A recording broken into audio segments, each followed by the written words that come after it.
अस्सलाम वालेकुम नाज़रीन, आज मैं आपको कस्टर्ड की आइसक्रीम बनाना बता रही हूँ जो कि बहुत मज़े की तैयार होती है, घर में आसानी से बन जाती है। इसके लिए सबसे पहले हम कस्टर्ड तैयार करेंगे और ये मेरे पास आधा लीटर से थोड़ा सा ज़्यादा दूध है। इसको मैंने गर्म होने के लिए रख दिया है।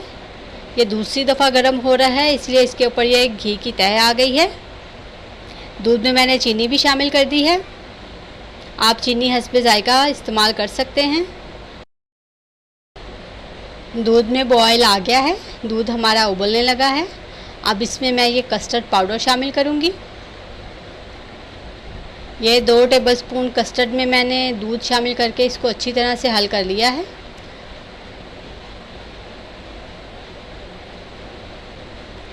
अब इसको मैं दूध में शामिल करूँगी और हम इसको मुसलसल चलाते रहेंगे। अब हम इसको 2 से 3 मिनट के लिए पकाएंगे।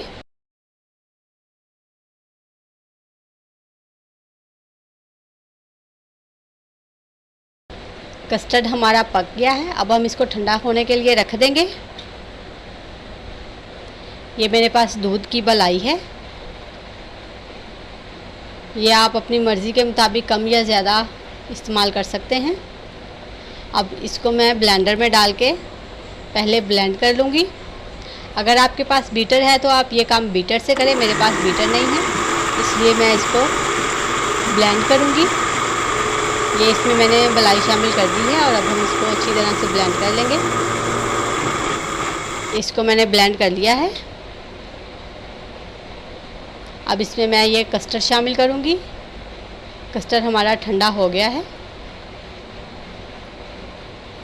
कस्टर्ड शामिल करके भी हम इसको अच्छी तरह से ब्लेंड करेंगे।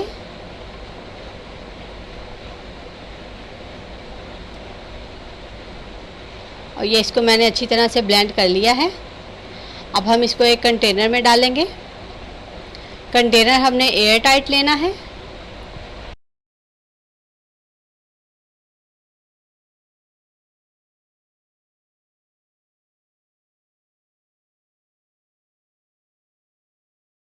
अब हम इसको कवर करके फ्रीज़ होने के लिए रख देंगे 12 से 14 घंटे के लिए। आइसक्रीम को फ्रीज़ किए हुए तकरीबन 12 घंटे हो गए हैं और आप देख लें ये हमारी आइसक्रीम बिल्कुल तैयार है। आप भी इस तरह से बनाएं, ये बहुत मज़े की होती है और आसानी से ही बन जाती है। अगर रेसिपी अच्छी लगे तो इसे लाइक ज़रूर करें और हमें कमेंट्स भी ज़रूर किया करें और हमारे चैनल को सब्सक्राइब करें और साथ में बेल आइकन के बटन को भी ज़रूर प्रेस करें ताकि हमारी हर आने वाली नई वीडियो का नोटिफिकेशन आपको मिल जाए। उम्मीद है आपको रेसिपी पसंद आएगी। ज़रूर ट्राई करिएगा। दुआओं में याद रखिएगा। अल्लाह हाफिज़।